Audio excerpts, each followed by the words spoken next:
প্রিয় শিক্ষার্থী, আসসালামু আলাইকুম। ন্যাশনাল কলেজের অনলাইন ভিত্তিক শ্রেণী কার্যক্রমে তোমাদের সবাইকে শুভেচ্ছা। আশা করি তোমরা সবাই ভালো আছো। নবম দশম শিক্ষার্থীরা, প্রিয় শিক্ষার্থীরা, তোমরা সবাই একটু খেয়াল করো। নবম দশম শ্রেণীর শিক্ষার্থী, আমি আজকে বিজ্ঞান ক্লাস নিব, তো তোমরা একটু মনোযোগী হয়ে দেখবে। এই অধ্যায়টা আমি কিছুটা পড়িয়েছিলাম, জীব প্রযুক্তি 11তম অধ্যায়। তো এখানে শেষের কিছু অংশ বাকি ছিল, যেমন দুই একজনের কমেন্টসের মাধ্যমে জানিয়েছিল যে মিস আবার যদি এই অংশটুকু বোঝাতেন তাহলে ভালো হতো। তো সেই জন্যই আজকের এই ক্লাসটুকু নিব। তো সবাই মনোযোগী হয়ে দেখবে। তো 11তম অধ্যায় জীব প্রযুক্তি, এখান থেকে পড়াবো জেনেটিক ইঞ্জিনিয়ারিং। জেনেটিক ইঞ্জিনিয়ারিং এর একটা টপিকস আছে যে জিন পরিবর্তন মূলত কিভাবে হয়ে থাকে, সেই অংশটুকু আলোচনা করব আজকে। তো একটু দেখো, প্রথমে জেনে নিই যে জেনেটিক ইঞ্জিনিয়ারিংটা কী। এই জেনেটিক ইঞ্জিনিয়ারিং হচ্ছে কাঙ্ক্ষিত নতুন একটি বৈশিষ্ট্য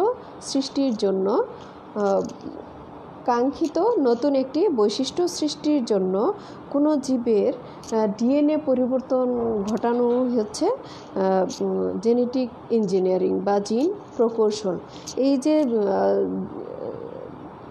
কাঙ্ক্ষিত যে জিন স্থানান্তর বা ডিএনএ বা নতুন বৈশিষ্ট্য যে স্থানান্তর করতে হবে, এই নতুন বৈশিষ্ট্য স্থানান্তর মূলত যে কৌশলের মাধ্যমে করা হয়ে থাকে তাকেই বলা হয় রিকম্বিনেন্ট ডিএনএ কৌশল। রিকম্বিনেন্ট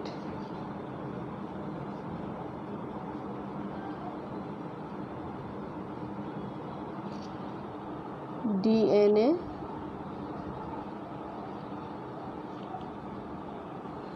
এই কৌশলটাই মূলত আজকে আমরা শিখব।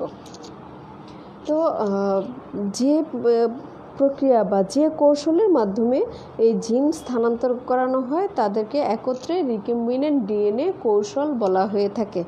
এখন এই যে রিকম্বিনেন্ট ডিএনএ তৈরির এই যে প্রক্রিয়া, এই রিকম্বিনেন্ট ডিএনএ তৈরির এই প্রক্রিয়াটাই, এই যে কৌশল, এটাই মূলত হচ্ছে রিকম্বিনেন্ট ডিএনএ প্রযুক্তি। এখন রিকম্বিনেন্ট ডিএনএ প্রযুক্তির জন্য আমরা একজন দাতা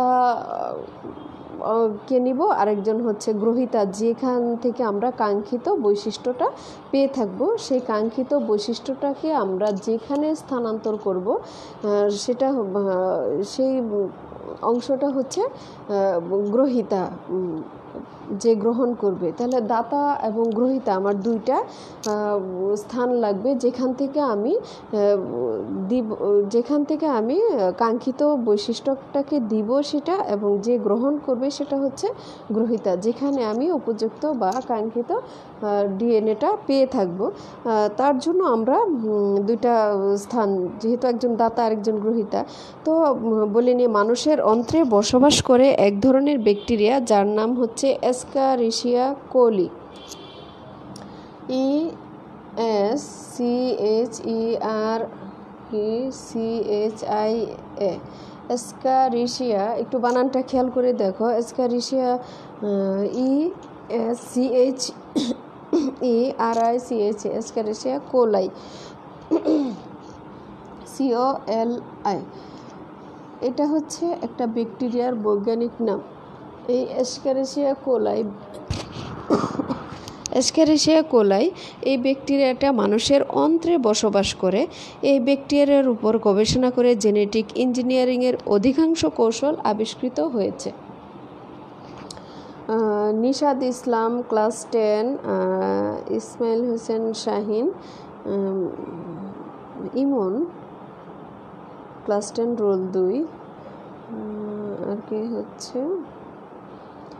আচ্ছা, যদি তোমাদের বুঝতে অসুবিধা হয় বা কোনো প্রশ্ন থাকে কমেন্টসের মাধ্যমে জানাবে। আর বিশেষ করে মতিউর কমেন্টস করেছিল যে এই অংশটুকু আবার বোঝানোর জন্য।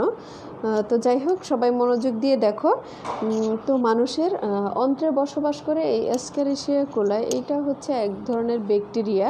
এই ব্যাকটেরিয়ার মাধ্যমে জেনেটিক ইঞ্জিনিয়ারিংয়ের অনেকগুলো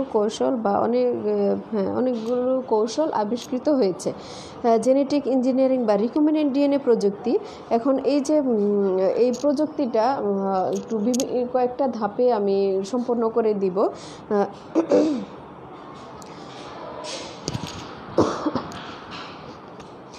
প্রথমে দাতা জীব থেকে কাঙ্ক্ষিত জিনসহ ডিএনএ অণুকে পৃথক করা হয়। এরপর এই জিনের বাহক বা ক্যারিয়ার হিসেবে ব্যবহার করা হয় ব্যাকটেরিয়ার প্লাজমিড ডিএনএ।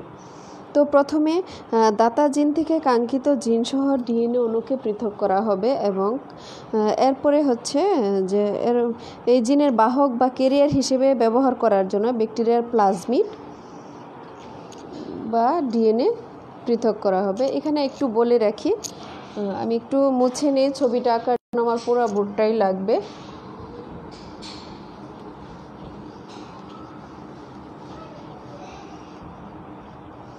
প্লাজমিড হচ্ছে এমন একটা ডিএনএ যেটা কিনা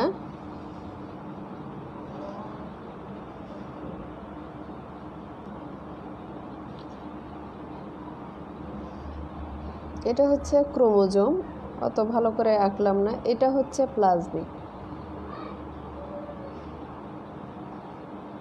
তো একটু দেখো, এখানে প্লাজমিড হচ্ছে এখানে ডিএনএ বৈশিষ্ট্য বহনকারী, এটাও এখানে কিন্তু একটা নির্দিষ্ট বৈশিষ্ট্য বহন করে থাকে এই প্লাজমিড। এটা এখানে এই ব্যাকটেরিয়ার মধ্যে এটা হচ্ছে ক্রোমোজোম। আমরা সাধারণত জেনে আসছি যে ক্রোমোজোমের মধ্যেই কিন্তু ডিএনএ থাকে, তবে এই ব্যাকটেরিয়ার একটু ব্যতিক্রম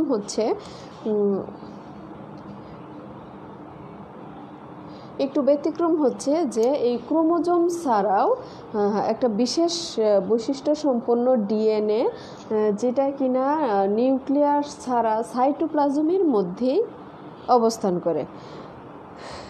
বোঝা গেল যে এই ডিএনএর বৈশিষ্ট্যটা ক্রোমোজোম ব্যতীত সাইটোপ্লাজমেই অবস্থান করে, যা স্ববিভাজনে সক্ষম, অর্থাৎ এই প্লাজমিডটা স্ববিভাজনে সক্ষম।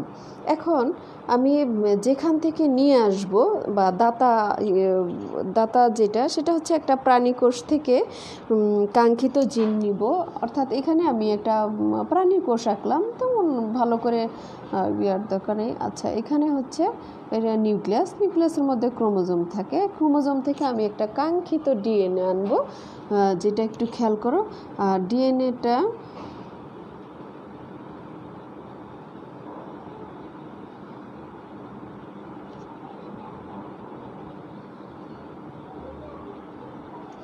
তো এরকম আমি কয়েকটা ডিএনএ আনবো, কয়েকটা টুকরা ডিএনএ আনবো।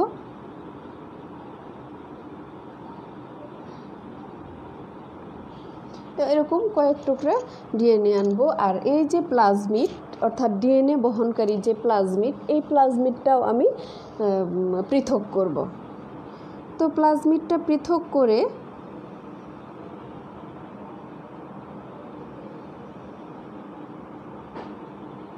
এটাও কিন্তু আমি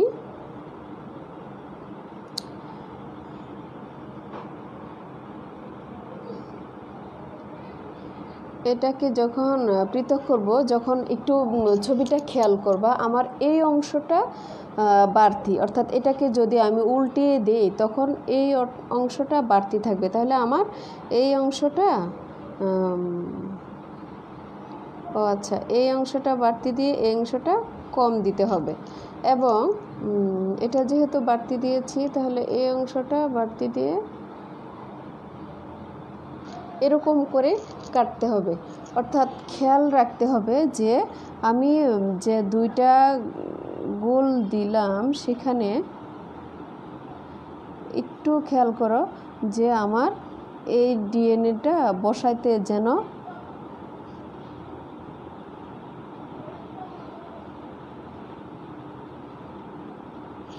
এরকম হ্যাঁ, এই জিনিসটা আমি যদি খাপে খাপে, ধরো একটা লোহার খাঁজের মধ্যে আর একটা টুকরা লোহা বসাতে গেলে আমার একটা খাঁজের প্রয়োজন, সেই অনুযায়ী আমাকে সেট করে বসাইতে হবে। তাহলে এটার কর্তনটাও ঠিক এরকম হবে যেন এটার সাথে অ্যাডজাস্ট হয়ে বসে যায়। অর্থাৎ যেমন আমরা কাঠের ফার্নিচারের বেলায় হোক বা লোহার একটা টুকরার বেলায় হোক অথবা বিভিন্ন পাইপের বেলায় হোক, যখন সংযোগটা মানে একদম সেট করা হয় তখন যেন একদম ওটার সাথে বসে যায়, এরকম করেই কাটা হয়। তেমনি এই জিনের বেলাও কিন্তু বা এই ডিএনএর বেলাও কাটার সিস্টেমটাও এরকমই হবে। তো আমার এটা যখন আমি এখানে বসাবো তখন কোন ধরনের ছবিটা আসতে পারে, পরবর্তীতে আমি এখান থেকে প্লাজমিডটা আলাদা করে কেটে নিয়েছি এবং দাতা কোষ অর্থাৎ প্রাণী কোষের একটা কাঙ্ক্ষিত জিন আমি এটা বের করে, কাঙ্ক্ষিত ডিএনএ এই অংশটা বের করে সেটাকেও আমি কেটে নিয়েছি, কয়েকটা টুকরা করে কেটে নিয়েছি। সেখান থেকে আমার প্রয়োজন অনুযায়ী অর্থাৎ আমার বিশেষ বৈশিষ্ট্য সম্পন্ন ডিএনএটা যেন আমি পেয়ে যাই, সেজন্য এটা কেটে নিয়েছি। এখন এই অংশটা এটার সাথে বসিয়ে দিব। তাহলে বসাইতে গেলে এরকমই একটা কোষ আর গোল আঁকতে হবে। একটু অবশ্যই আঁকার সময় খেয়াল করবে, এটা যেমন তেমন ভাবে আঁকলে হবে না।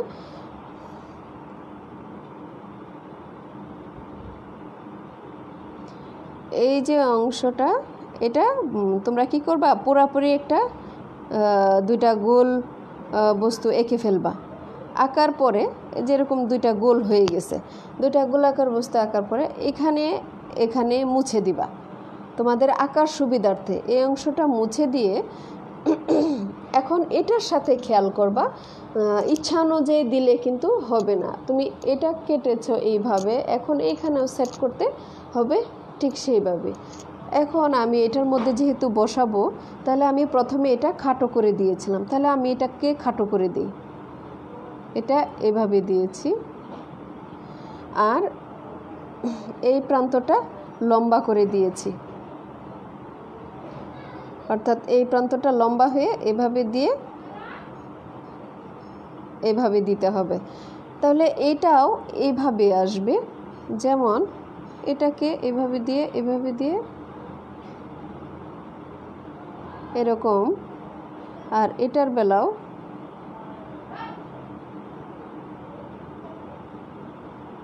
একটু দেখো, যেমন লোহা যেমন জোড়া লাগায়, খেয়াল করো এরকমভাবে হবে। তবে আঁকার সময় অবশ্যই খেয়াল রাখতে হবে এই যে গোল বস্তুটা, এটার যেমন এই ভিতরের প্রান্তটা কেটে দিয়েছো, কম দিয়েছো, এখানেও কিন্তু কম দিতে হবে। এবং এটার ভিতরের প্রান্তটা লম্বা দিয়েছো, এটাও কিন্তু তোমার লম্বা আঁকতে হবে। তাহলে তুমি যখন আঁকতে যাবে ছবিটা, যেহেতু এটা খুবই গুরুত্বপূর্ণ একটা প্রশ্ন, এই ছবিটা যখন আঁকতে যাবে তখন তুমি কি করবা, কয়েকটা গোল এঁকে নিবা।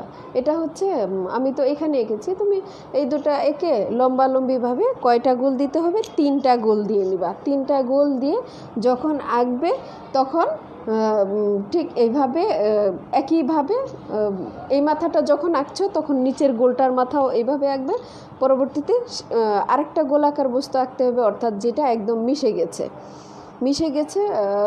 সেটা আঁকতে গেলে কি করতে হবে, সেটা আঁকতে গেলে তোমরা একটু খেয়াল করো, আমার বোর্ডটা যেহেতু একটু ছোট আমি তাই স্টেপ বাই স্টেপ নিচে যেতে পারছি না। এই ছবিটার নিচে যখন এটা জোড়া লেগে যাবে, আমি একটু আঁকার কথাটা বলিনি, তারপর কিভাবে জোড়া লাগছে আমি সেটা বলছি।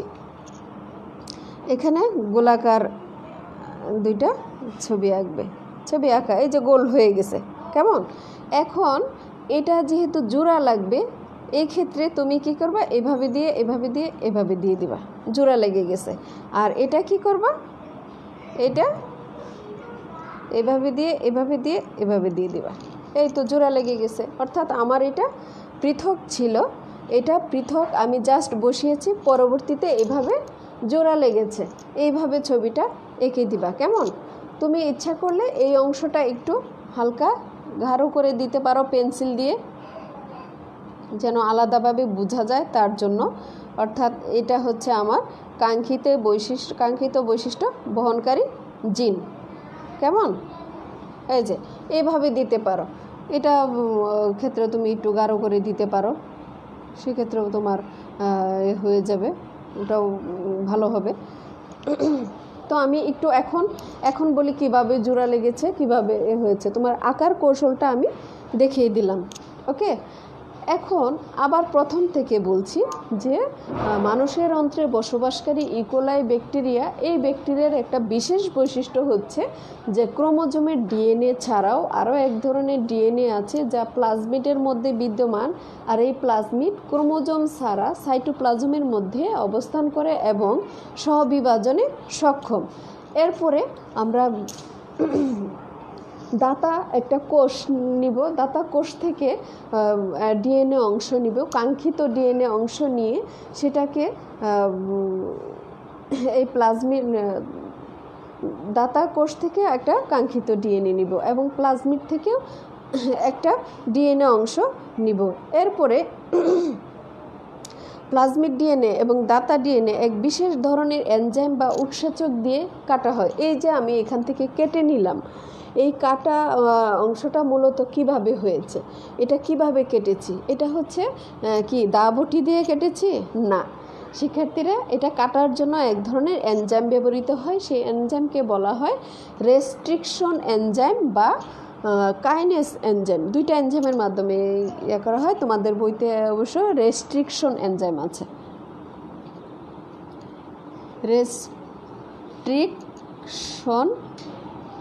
রেস্ট্রিকশন এনজাইম, এই রেস্ট্রিকশন এনজাইমের মাধ্যমেই কিন্তু কাঙ্ক্ষিত ডিএনএটাকে আমি কেটে নিয়েছি এবং প্লাজমিডের ডিএনএ অংশটাকেও কেটে নিয়েছি।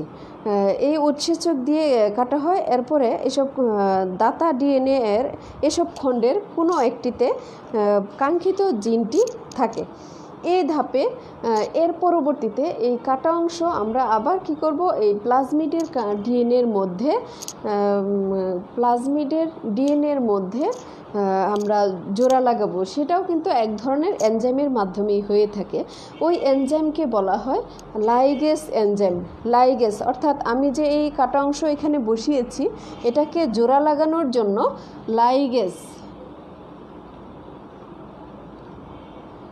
লাইগেস এনজাইম ব্যবহৃত হয়ে থাকে। কেমন? লাইগেস এখানে আঠার মতো কাজ করে। Mehnas rule 12 class 10। ঠিক আছে, একটু ভালো করে দেখো। লাইগেস এনজাইম আঠার মতো কাজ করে। এর ফলে নির্দিষ্ট জিনসহ রিকম্বিনেন্ট ডিএনএ প্লাজমিড তৈরি হয়। অর্থাৎ এখানে রিকম্বিনেন্ট আমার নতুন যে বিশেষ কৌশলের মাধ্যমে যে আমি নতুন জিন বা নতুন প্লাজমিড গঠিত হলো, সেটাকে বলা হয় রিকম্বিনেন্ট প্লাজমিড। এই প্লাজমিডটাকে আবার আমরা কি করব, এই ব্যাকটেরিয়ার মধ্যে স্থানান্তর করব বা প্রবেশ করাবো। খণ্ডিত ডিএনএ গ্রাহক কোষে প্রবেশ করানোর এই যে পদ্ধতি, এই পদ্ধতিকে বলা হয় ট্রান্সফরমেশন।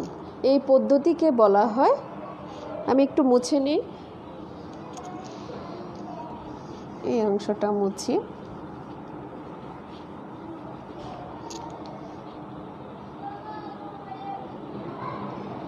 ট্রান্সফরমেশন,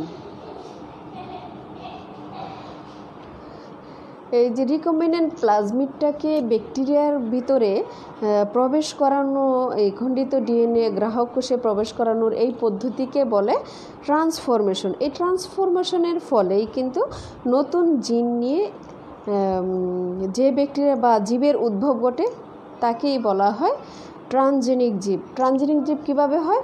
ট্রান্সফরমেশনের ফলে নতুন জিন নিয়ে যে ব্যাকটেরিয়া বা জীবের উদ্ভব ঘটে, তাকেই ট্রান্সজেনিক জীব বলা হয়। এরপর নির্দিষ্ট জিন বহনকারী রিকম্বিনেন্ট প্লাজমিড ধারণ করা ব্যাকটেরিয়াকে শনাক্ত করে আলাদা করা হয়। অর্থাৎ যখন এটাকে ব্যাকটেরিয়ার ভিতরে প্রবেশ করানো হবে, এর ফলে বারবার এটা বিভাজন সংঘটিত হবে। অর্থাৎ অনেকগুলো ইকোলাই ব্যাকটেরিয়ার সৃষ্টি হবে। এরকম সেখান থেকে আমরা কাঙ্ক্ষিত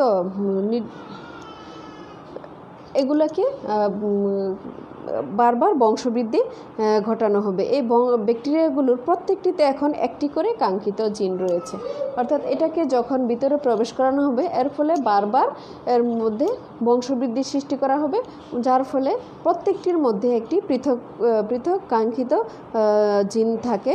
এই পদ্ধতিতে জিন তৈরি করাকে বলা হয় জিন ক্লোনিং। আমি এই যে প্রসেসিংয়ের মাধ্যমে এখানে একটা বিশেষ বৈশিষ্ট্য সম্পন্ন প্লাজমিড তৈরি করা হলো বা ইকোলাই ব্যাকটেরিয়া তৈরি করা হলো, এটাকে মূলত অর্থাৎ জিনের যে ট্রান্সফরমেশনের ফলে নতুন কাঙ্ক্ষিত জিন আমার পাওয়া গেছে, এই সিস্টেমটাকেই বলা হয় জিন ক্লোনিং।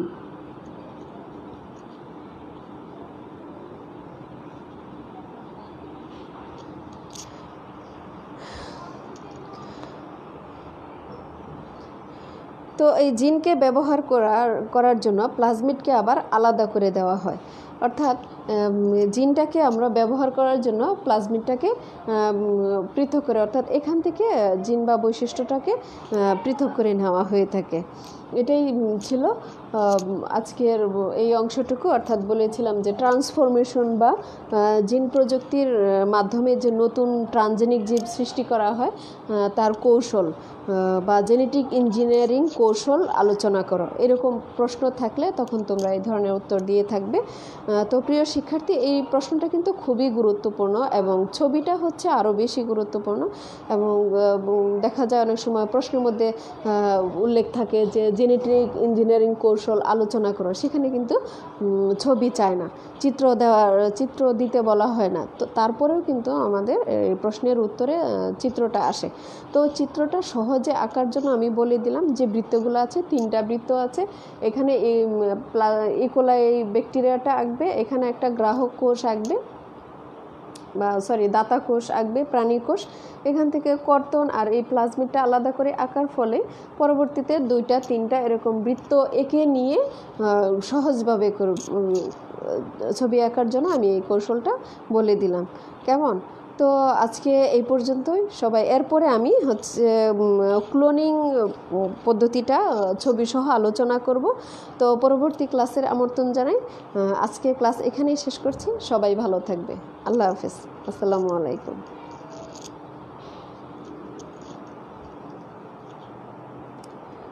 লাবিব হাসান রাতুল।